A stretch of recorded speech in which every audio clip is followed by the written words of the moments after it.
Балалар, сендер білесіңдер ма, қандай мектепке түскендеріңді? Сендер дарынды балаларға арналған мектепке түстіңдер. Соған байланысты сұрақтар да күрделі болмақ. Мен сол сұрақтардың бірнешеуін бүгін сендерге дайындап келдім. Бірінші сұрақ. Елбасымыздың аяқ киімінің өлшемі Бойы 170 сантиметр болса, бәйтеректегі алақанның өлшемімен орта коэффициентін шығарсақ, шамамен 42 сантиметр.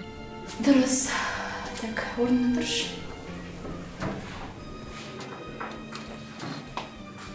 Роза Рымбаеваның алғашқы концертте киген көйлегінің түсін білесің бе? Қызыл.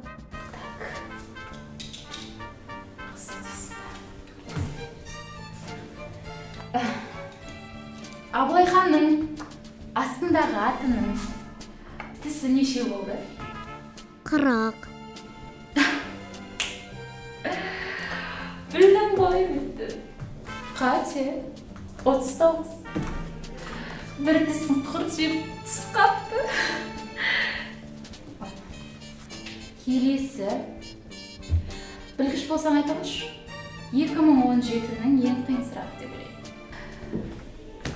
МС Сайлаубектің жұлдыз болуына не әсер етті?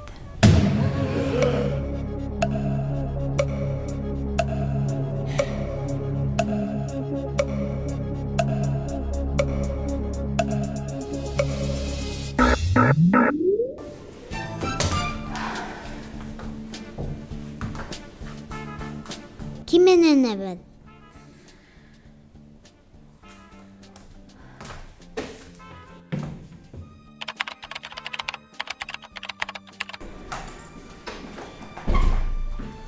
Сәлеметсіз бе?